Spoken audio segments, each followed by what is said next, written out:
The Montreal Canadiens travel to Washington to take on the Capitals. Jayden Struble back into the lineup, Caden Gooley out. A planned rest day for him as they work him back. The good news is it's not a new injury or re-aggravation. Josh Anderson back into the lineup. Onto the third line with Deno and Balzuc. Owen Beck out. Brendan Gallagher slides to the fourth line with Blaine Valeno. Montreal only got into Washington at 3 a.m., so this one is going to be a challenge. In net for Montreal, Samuel Montembeault, 8-6-1 with a .339 goals against average and an .869 save percentage. And in net for the Washington Capitals, it is Logan Thompson, 16-12-4, .235 goals against average and a .916 save percentage. Montreal gets a gift in the first minute. The Caps turn one over right to Nick Suzuki. He's hauled down to his knees, but he's still able to work it over to Texier in the slot, but he drills it off the crossbar.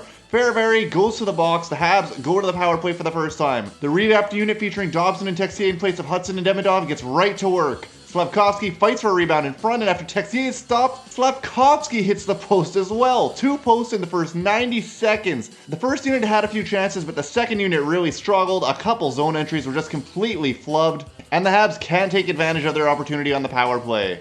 Struble got beat on a rush, it led to Jack-Eye having to cover for him, and a nice tip chance by Duhaime, but Montembeault got in front of it. Then sustained pressure by the Caps led to a hook by Valeno, and the Habs went shorthanded for the first time. But Josh Anderson made his mark on this game early, however. He picked up a puck in the defensive zone, and led the team on a 2-on rush the length of the ice with Danault. Anderson ripped a shot on net, beat Logan Thompson to give the Canadiens a shorthanded goal and a 1-0 lead. Terrific outcome for the Canadiens, and they followed up that Anderson shorty with a great penalty kill. They did not let the Caps get anything going until just after the penalty expired, when Sam Montembeault had a bit of trouble with a point shot. The rebound was loose in front of him, but fortunately for Montembeault, his defensemen were able to clear the puck away and keep the Canadiens ahead. The pace of this period and this entire game was quite slow, and there wasn't nearly as much action as last night against the Canucks. The Habs could easily have been up 3-0 at this point if not for those 2 shots early on going off the iron. Then Oliver Kapanen came oh so close to doubling the Canadiens' lead on a tremendous pass from Juraj Slavkovsky, but Logan Thompson got the pad down and kept it out. Speaking of Kapanen, he did have a late mistake. He turned the puck over in his own zone, and the puck found its way to Ovechkin, but Montembeault got in front of the shot. Kapanen did recover in time, cleared the puck away before Ovi could put it home, and the period ends with the Canadiens leading 1-0. Scoreboard a bit misleading in terms of the shot counter. It showed the Caps leading in shots 11-8, but I could confidently say in the first period that the Caps had maybe 2 scoring chances the entire period. Montreal was definitely the better looking team through the first 20, and it was a well-deserved 1-0 lead for the Canadiens. So they go into the second period up 1-0, and the Canadiens once again started the period with a couple of glorious looks. Cole Caulfield got on his horse, forced a 2-on-1. Thompson made the save on the initial shot, but Caulfield followed the puck, tried a wraparound, that was blocked, but the rebound came right out to Texier, who wired a shot on target from the slot, and this time Thompson absolutely robbed him with the glove. And you're really telling me Team Canada is going to start Jordan Binnington over this guy in the Olympics? Montreal again held the advantage in play in this period and kept putting shots on net. And finally, it was Brendan Gallagher who makes me eat my words. Phil Danault sets him up with a pass by the face-off circle, and all credit to Gallagher, he was actually able to put a shot on target that beat Thompson clean. Color me as shocked as anyone, but Gallagher gets his 4th goal of the season. The Canadiens go up 2-0. Shortly after the goal, Jayden Struble gets taken down by McElrath near center ice. Jack-Eye takes exception, he comes to Struble's defense, tangles up with McElrath.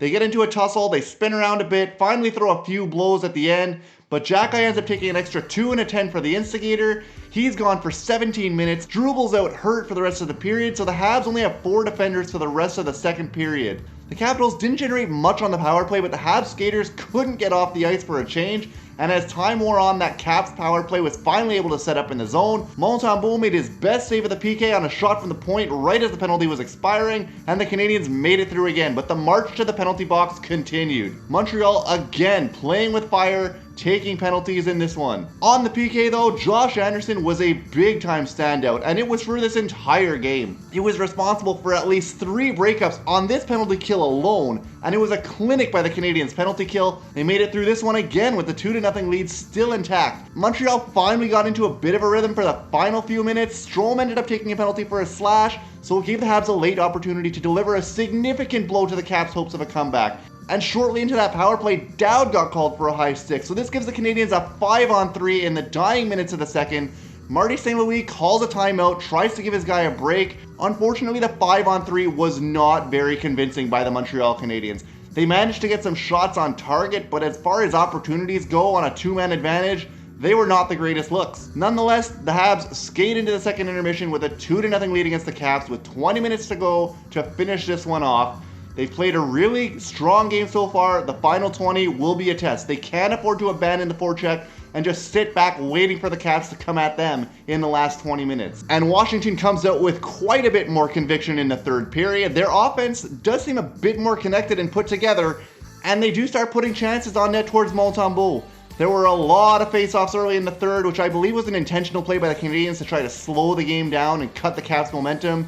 But Montreal generated nothing offensively, and as the Caps continued to throw pucks towards the net, the Canadiens' defense finally breaks. Ethan Frank's able to deflect a shot by Matt Roy in behind Montembeault, and it leaves the Capitals nearly 15 minutes to find the equalizer in this one. This one is far from over, and the failed 5-on-3 at the end of the second period looms large over the Canadiens at this point. And the Habs really struggled for the third period, committing a ton of turnovers. They appeared to be just completely swamped. The clock was just crawling along as the Canadiens fell further and further behind in the shot column. And if the Habs' plan was to sit back for 20 minutes and just hope the Capitals wouldn't try to score, it's not working out too well for them. To make matters worse, Sammy Blais takes an awful tripping penalty in the offensive zone, puts the Caps on the power play, and at this point it just feels inevitable. They kill off the first 90 seconds beautifully, and then Samuel Montembeault takes over with his best work of the game. A gorgeous sprawling save across the crease to keep the puck out, then multiple wrist shots from dangerous areas were all pushed aside by Montembeault. The Caps push the advantage in shots to 13-1 through the first 12 minutes of the period. Luckily for the Habs though, Dowd takes a brain-dead holding penalty in the offensive zone, then he has a tantrum, gets himself booted from the game, so the Habs have another late power play to work with, and this one's a golden opportunity to restore their 2-goal advantage. The Canadiens split the power play relatively evenly between the two groups. They generated a pair of good looks, but neither were really dangerous looking. The Caps pull the goaltender with 2 minutes to go, and it almost immediately pays off, and guess who it is?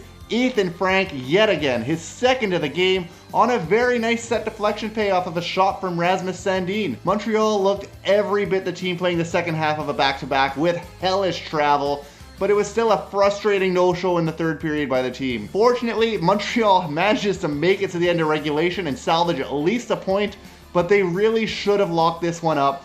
They had the opportunities to do so, namely the 5-on-3 at the end of the second period, the late power play at the end of the third, but they were outshot 16-5 in the third. They go to overtime where they have been excellent, but you just had a bad feeling about this one. Montreal gained possession on the first shift and it led to a Suzuki chance, but it wasn't very threatening, and that was pretty much the last time Montreal would touch the puck for the rest of OT.